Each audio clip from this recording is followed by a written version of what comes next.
All right. You know what? I think people looking at this this film could tell that you and I are former athletes. Former. Coach would have played me. We would have taken state. Oh, I know we would have. But here's the bottom line. Hazing is a topic that we want to cover and talk about, because whether we like it or not, hazing and sports, they're connected at some point. Mm-hmm. And basically what we're going to cover today is what hazing is. So it's some sort of rite or rite of passage where there's a lot of pain, a lot of humiliation, and sometimes straight up danger. What you talked about is worst case scenario. Best case scenario is that hazing really damages your team culture. Absolutely. And that's one of the biggest myths out there, is that it's good for the kids, Yeah. they connect, and they don't.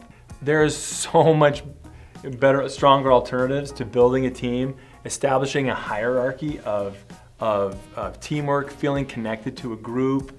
There are so much more effective ways that we know that really high quality teams with winning cultures can incorporate, and that's what we'd like to talk about today. So what are some of the things, Ben, that we know that are way better alternatives than to some weird, creepy, humiliating, act of hazing or initiation?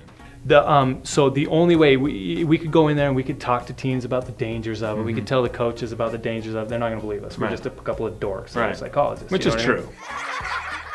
The only way we can really do it is by shifting a culture, and by doing that, there are specific things that we can do.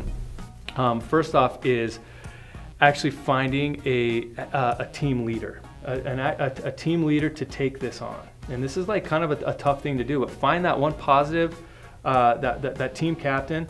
Coaches, pull that captain aside and say, hey, look, I want to get away from this.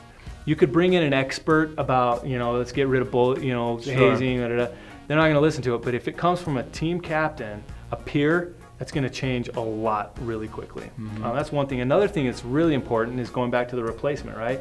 We can't extinguish a behavior without finding a replacement behavior. So if we look at the function of hazing in a coach's eyes, it's usually like, hey, let's let it go. They'll be closer, build team unity. Well, if that's the case, let's get that function through our replacement behavior. Let's find activities that they can do together that would help them, have them do service together, community service, have them all work in I worked in a school once where all the athletes had to be peer mentors in the life skills special education classroom. That's how we build team unity, and it's through that, through doing something positive. The other one is coaches, hold your team accountable. If you set your guideline, your boundary of what hazing is, and don't be afraid to hold your team accountable, because there are lots of those we don't haze on our team, and then coaches will let it slide a little bit and like, okay, no more, that's enough. All it takes, and this is coming from the philosophy of John Wooden, all it takes is you bench your star player for 1 quarter, for violating something, or bench any player for a certain amount of time. That one act will pay dividends in the future for team unity. It's going to make those younger players feel safe, like you've got their back, and it's also going to squelch that culture. So in summary, hazing is the nasty side of being on a team.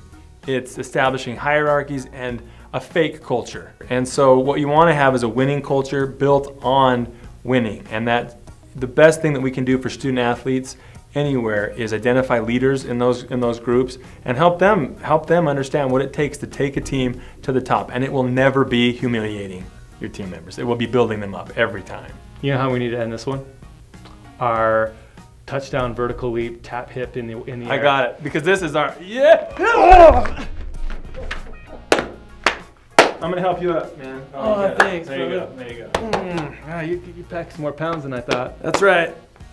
Former athlete right here. You see how light I am on my feet? Can we get that slow-mo jiggle?